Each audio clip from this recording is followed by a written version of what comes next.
ഒഴുക്കാൻ കൊടുത്ത വല്ലതും ഉണ്ടെങ്കിൽ തിരിച്ചു പോകാനാണ് അവർക്ക് നല്ലത്. അല്ല, തിരുവമ്പാടി നിയോജകമണ്ഡലം ഐക്യ ജനാധിപത്യ മുന്നണിയുടെ ഒരു നിയോജകമണ്ഡലമാണ്. പ്രാവശ്യം നമ്മൾ തെരഞ്ഞെടുപ്പ് തുടങ്ങിയപ്പോഴേ UDF നേതാക്കന്മാരും സ്ഥാനാർത്ഥി എന്നുള്ള ആൾക്ക് ഞാനും പറഞ്ഞിട്ടുണ്ട്.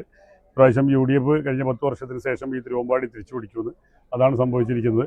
ഈ തിരുവമ്പാടി നിയോജകമണ്ഡലത്തിലെ കാർഷിക മലയോര കുടിയേറ്റ ഗ്രാമം എന്നുള്ള നിലയ്ക്ക് കഴിഞ്ഞ 10 വർഷക്കാലമായി കൊട്ടിഘോഷിക്കപ്പെട്ട വികസനത്തിനപ്പുറം സാധാരണക്കാരൻ്റെ വിഷയങ്ങൾ അഡ്രസ്സ് ചെയ്യുന്ന ഒരു വികസനവും നാട്ടിലുണ്ടായില്ല എന്നുള്ളത് തന്നെയാണ് ഈ ഒരു വിജയത്തിൻ്റെ ഏറ്റവും വലിയ കാരണം.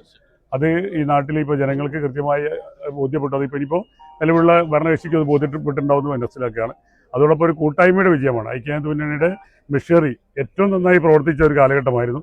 വളരെ എണ്ണയിട്ട യന്ത്രം പോലെ ഈ 209 ബൂത്തിലും നന്നായി പ്രവർത്തിച്ചു. അതിൻ്റെ റിസൾട്ട് കൂടിയാണിത്. കൃത്യമായിട്ട് പറയുകയാണെങ്കിൽ 2 പഞ്ചായത്തിൽ മാത്രമാണ് ഒരു LDF-ന് ചെറിയ നേരിയ രീതിയിലെങ്കിലും ഒരു ഭൂരിപക്ഷം വന്നിട്ടുള്ളത്. മറ്റൊരു കൂട്ടായ്മയുടെ ഒരു ഫലം തന്നെയല്ലേ? 100%. ഒന്നാമത്തെ ബൂത്ത് തുടങ്ങുന്നത് പുതുപ്പാടി പഞ്ചായത്തിൽ നിന്നാണ്. അവസാനത്തെ ബൂത്ത് വരുന്നത് കൊടിയത്തൂർ പഞ്ചായത്തിലാണ്. ഈ 6 പഞ്ചായത്തിലും മുനിസിപ്പാലിറ്റിയിലും നന്നായി പ്രവർത്തിച്ചു. ഇപ്പോൾ പുറകോട്ട് പോയി എന്ന് പറയുന്ന പഞ്ചായത്തിൽ പോലും വലിയ ഭൂരിപക്ഷം പ്രതീക്ഷിച്ചാണല്ലോ നിന്നിരുന്നത്. അപ്പോൾ അവിടെ നിന്നൊക്കെ അത്ര കുറച്ച് ചെറിയ ഭൂരിപക്ഷത്തിൽ കൊണ്ടുവരണമെങ്കിൽ അവിടെയും ഐക്യജനാധിപത്യ മുന്നണിയുടെ മിഷനറി നന്നായി പ്രവർത്തിച്ചു. പിന്നെ ഞാൻ ഇന്നലെ മാധ്യമങ്ങളോട് പറഞ്ഞ മാതിരി അവർ രാഷ്ട്രീയ വോട്ട് പ്രതീക്ഷിച്ചല്ല നിന്നത്. വേറെ എവിടുന്ന വലിയ ഒഴുക്കുണ്ട് എന്നാണ് അവർ പറഞ്ഞിരുന്നത്. ഒഴുക്കാൻ കൊടുത്ത വല്ലതും ഉണ്ടെങ്കിൽ തിരിച്ചു പോകാനാണ് അവർക്ക് നല്ലത്.